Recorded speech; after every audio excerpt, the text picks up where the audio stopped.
Sector 9 में जो ये अरिहंत के प्रोजेक्ट्स आ रहे हैं, जैसे गोदरेज के प्रोजेक्ट्स आ रहे हैं, इसके अंदर लोगों को इन्होंने जो रीडेवलपमेंट में जो बेचारे लोग हैं उनका नाम लेके हम लोगों को पप्पू बनाया है। ये पप्पू बनाने वाला एक्सरसाइज है। इसके अंदर इनका इंटरेस्ट सिवाय बिल्डर के और अपने जेब भरने के और कभी नहीं रहा है। आप JN1 वगैरह देखेंगे तो उनको मेन रोड से एक्सेस नहीं था पहले, यानी वेरी लिमिटेड बिल्डिंग जिसमें ट्रैफिक ज़्यादा नहीं होगा उनको ही दिया है। जिधर एक्सेस पहले नहीं था उधर से एक्सेस आप नहीं दे सकते अभी। आई वॉज सरप्राइज टू सी, बिना लोगों को इन्फॉर्म किए, बिना पब्लिक ओपिनियन लिए उन्होंने वहाँ के सामने की रोड को 14 मीटर से 18 मीटर की प्रोविजन कर दी है। ड्राइंग्स जो अप्रूव हुई हैं वो 18 मीटर के हिसाब से हुई हैं ताकि बिल्डर को फुल FSI, जो भी पॉसिबल परमिसेबल FSI वो मिल पाए। It's going to, we are making life difficult for our next generation according to me. अभी whatever others think and policy makers think, I do not know, but we are making life difficult for our next generation. वो area दिन में जब भी school की छुट्टी होती है, या तो बच्चों को छोड़ने का टाइम होता है या तो छुट्टी का टाइम होता है, वो जगह में आज की डेट में भी प्रॉपर ट्रैफिक जैम होता है।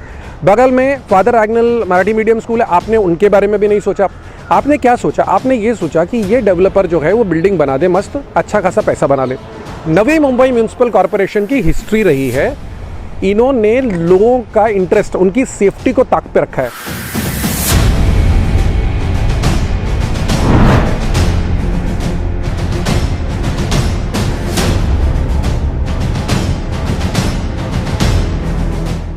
वाशी में पुरानी इमारतों को रीडेवलपमेंट करने का काम जोरों से शुरू है और कई बड़े भवन निर्माता जैसे अरिहंत, गोदरेज इससे जुड़े हैं। लेकिन इस रीडेवलपमेंट प्रकल्प में धांधली होने की बात सामाजिक कार्यकर्ता रोहित मल्होत्रा ने कही है। उन्होंने ये भी कहा कि जब उन्होंने इन वाशी सेक्टर 9 में स्थित पालिका अस्पताल के रोड पर बन रहे रीडेवलपमेंट प्रकल्प की फाइल देखी तब एक चौंकाने वाला खुलासा हुआ, जिसमें नक्शे में 14 मीटर की सड़क को 18 मीटर किया गया है ताकि भवन निर्माता को फायदा मिल सके। रीडेवलपमेंट को लेकर ऐसे कई खुलासे द मेट्रो के सामने संदीप ठाकुर और रोहित मल्होत्रा ने किए। तो आइए देखते हैं इस रिपोर्ट के माध्यम से। स्कूल, अस्पताल को दरकिनार करते हुए सिर्फ भवन निर्माता को फायदा पहुंचा रही है मनपा। जहां पर अरिहंत का प्रकल्प चल रहा है वो एक व्यस्ततम सड़कों में से एक है, जहां स्कूलों के साथ महानगर पालिका का अस्पताल भी है। जब भविष्य में यहां इमारतें बनकर तैयार होगी तब यहां स्थिति और विकट होगी। वो एरिया दिन में जब भी स्कूल की छुट्टी होती है, या तो बच्चों को छोड़ने का टाइम होता है या तो छुट्टी का टाइम होता है, वो जगह में आज की डेट में भी प्रॉपर ट्रैफिक जैम होता है। आप कभी भी जाके आप चेक कर लें, दिन में सिवाय एक संडे को दिन छोड़ के या छुट्टी का जब बच्चों की छुट्टियां होती हैं वो जाम होता है। बगल में उसके हॉस्पिटल है, म्यूनिसिपल हॉस्पिटल, जो फुल स्पीड पे काम नहीं कर रहा। हमको मालूम है 2 माले काम नहीं कर रहे।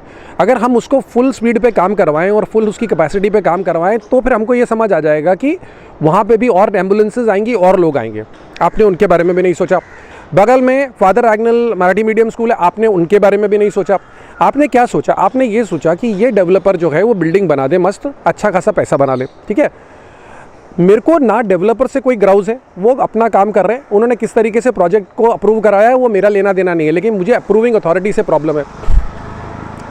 नवी मुंबई म्यूनिसिपल कॉरपोरेशन की हिस्ट्री रही है, इन्होंने लोगों का इंटरेस्ट, उनकी सेफ्टी को ताक पे रखा है। भविष्य में अगर दुर्घटना होती है तो पालिका के नगर विकास विभाग के अधिकारियों पर FIR दर्ज हो। सैकड़ों छात्रों की सुरक्षा को दरकिनार करते हुए भवन निर्माता को ऐसा करने के लिए मंजूरी कैसे प्रदान की गई, ये सवाल भी रोहित मल्होत्रा ने उठाया। पहली बात तो हमको तो ये नहीं समझ आ रहा है कि वो अरिहंत के प्रोजेक्ट में इतने बड़े बड़े उन्होंने 3 एंट्रेंसेस इस तरफ मेन रोड से लिए, सेंट मेरी स्कूल और फादर एग्नेल स्कूल के सामने। इनको अप्रूवल कैसे दिया? As per my knowledge, as to the best of my knowledge, जो पुराने एंट्रेंसेस होते हैं उसके अलावा आप एंट्रेंसेस क्रिएट नहीं कर सकते। अगर वैसा रहेगा तो ये जो हमारा जाम्बुल मार्ग और ये जो आपका जुहू रोड है, मेन रोड जुहू रोड, इसके ऊपर जितने भी डेवलपमेंट है सब लोग इधर ले लेंगे और फुल FSI मिलेगा, बिकॉज उनके सामने बहुत बड़ा रोड है। It is not as in the redevelopment rules, this is not allowed. आपका जो ओरिजिनल एंट्रेंस है, अभी JN1 JN2 की अगर आप सिडको में फाइल निकाल के देखें, जो हमने देखी है, मैं अपनी पूरी सोच समझ के साथ पूरा अपना रिकॉर्ड चेक करने के बाद, इन बिल्डिंग्स को एंट्रेंस दिया ही नहीं था। इनके लिए कोई बिल्डिंग का गेट वगैरह का क्राइटेरिया नहीं था। कुछ लोगों ने बाद में गेट डाल दिए, अपना उन्होंने थोड़ा वॉल बना लिया, बट इन बिल्डिंग्स को एक फ्री एक्सेस था। बिकॉज ये आप ये देखिए, सिडको ने जब ये शहर डेवलप किया, इन्होंने लोअर मिडिल क्लास और मिडिल क्लास के पॉइंट ऑफ व्यू से शहर डेवलप किया। पार्किंग इनके लिए कभी क्राइटेरिया था ही नहीं, क्योंकि ये लोगों ने जब शहर डेवलप किया, इन्होंने ये सोच के किया कि यहाँ पे जो लोग भी आएंगे वो लोग ट्रांसपोर्ट अफोर्ड ही नहीं कर पाएंगे, वो पब्लिक ट्रांसपोर्ट में ट्रैवल करेंगे। उसके हिसाब से इन्होंने बिल्डिंग में एंट्रेंस वगैरह ही नहीं डाले। लेकिन अब हम देख रहे हैं 3 ह्यूज एंट्रेंसेस। आप रेसिपी फॉर डिज़ास्टर देखिए। उस बिल्डिंग में जो लोग रहेंगे, जो people who have spent their hard earned money to purchasing houses या अभी परचेज करेंगे, वो अपनी गाड़ियों में निकलेंगे। सामने स्कूल है, बच्चे भागते हैं सड़क पे। कल अगर किसी बच्चे का एक्सीडेंट हुआ या कोई प्रॉब्लम हुआ, उसकी रिस्पॉन्सिबिलिटी किसकी है? सारी की सारी रिस्पॉन्सिबिलिटी NMMC की है, बिकॉज ये पुअर प्लानिंग है। आपने पहले दिन ही पुअर प्लानिंग की है। क्या स्कूल की दीवार तोड़कर बढ़ाई जाएगी रोड की चौड़ाई?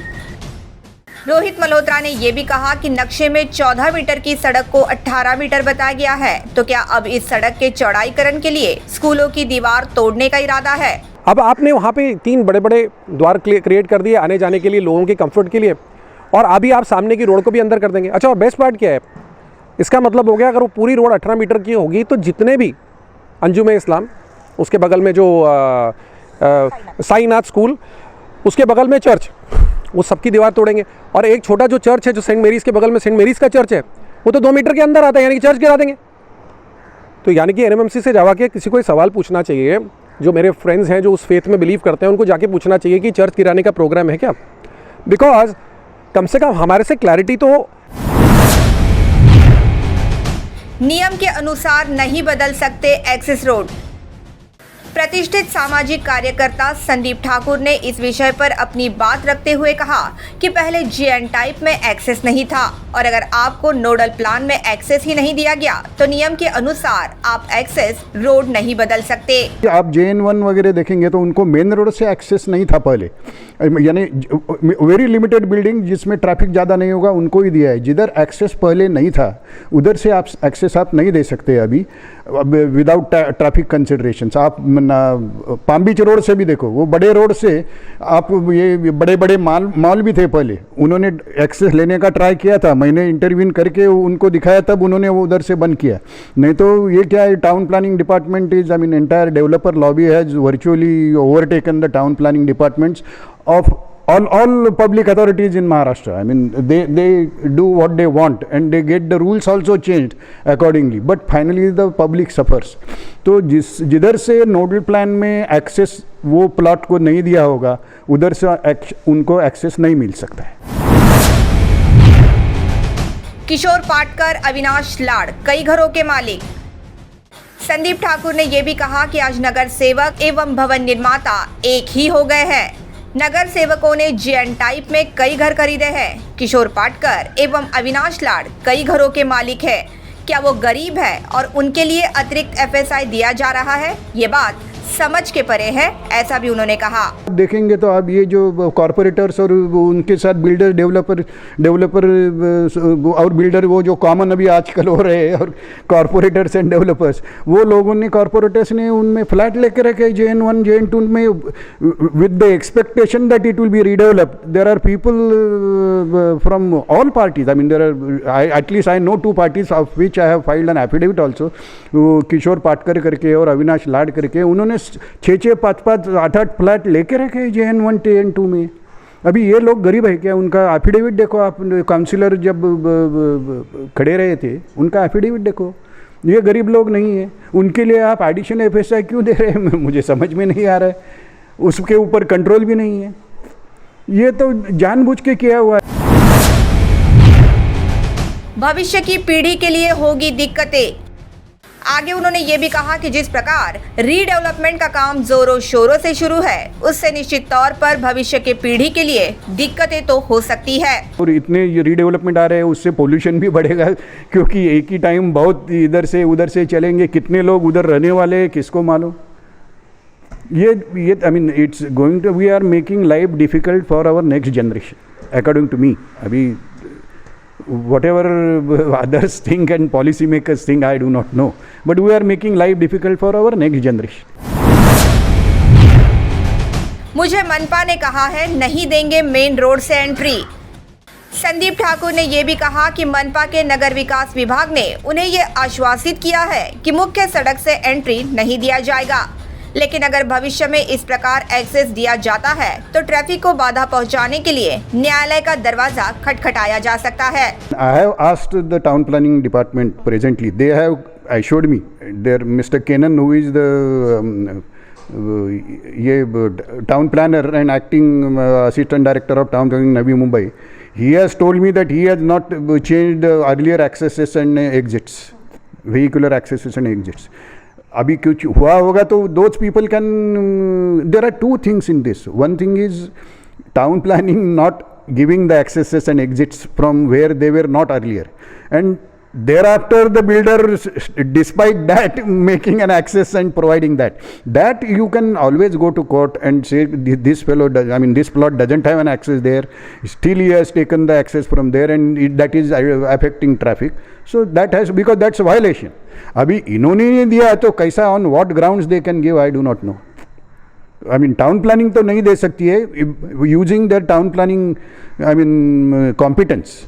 I mean आप ही बैंक चला रहे हैं और आप कोई गरीब को 10,000 करोड़ का लोन देने वाले, ऐसा तो हो नहीं सकता है, क्योंकि वो आपको उसका capability of returning of the principal amount will you have to be examined.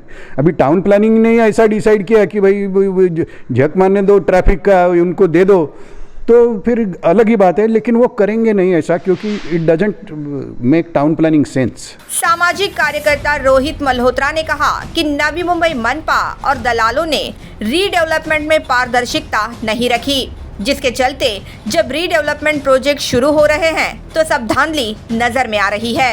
ये क्या है कि ये जो रीडेवलपमेंट चल रहा है सारा का सारा, इसमें ना लैक ऑफ ट्रांसपेरेंसी है, इसमें कंप्लीट लैक ऑफ ट्रांसपेरेंसी, और इतना हबड़ा दबड़ी में हर रूल्स को ताक पे रख के. अभी आप यहाँ पे वो जो गोदरेज का लैंड है, अभी उसमें आप देखिए वो अमेलगमेशन कर दिया लैंड का, कोई पब्लिक हियरिंग नहीं बुलाई, पेड़ काट दिए, कोई पब्लिक हियरिंग नहीं बुलाई. मतलब पार्डन माय लैंग्वेज, बाप का राज है क्या? बाप का राज है क्या? जिसको जो दिल करेगा करेगा क्या? वो लैंड हमारा है. अभी वो रेजिडेंट्स जो वहाँ पे रहते हैं, जो उनके नेता बने हुए हैं, उनको पूछो लैंड उनका है क्या? नो, वो जो ग्राउंड्स, पब्लिक ग्राउंड्स हैं वो हमारे हैं, वो शहर में सारे सिटीजन के हैं, वो साझे हैं. आपने तो उठा के उनको अमेलगमेट कर दिया. ऊपर से जो लैंड आपको वापस लेना था अमेलगमेशन करने के बाद, जो आपका शेयर आपने जो छोड़ा सोसाइटी के लिए, वो आपने रिकवर ही नहीं किया. रूल के हिसाब से आपको पहले वो लैंड लेके उधर बाउंड्री वॉल बनाना चाहिए था. कंस्ट्रक्शन चल रहा है, वो सेल कंपोनेंट का कंस्ट्रक्शन शुरू हो गया है, रीडेवलपमेंट कंपोनेंट का भरोसा नहीं. रूल से पहले रीडेवलपमेंट कंपोनेंट डिलीवर होगा, उसके बाद सेल्स कंपोनेंट बनेगा. इधर तो सब हो रहा है. सो प्रॉब्लम क्या है कि ये जो चल रहा है इस समय, क्लियरली पता चल रहा है कि उनके कुछ इंटरेस्ट है, उसकी वजह से हो रहा है. Builder is very well connected.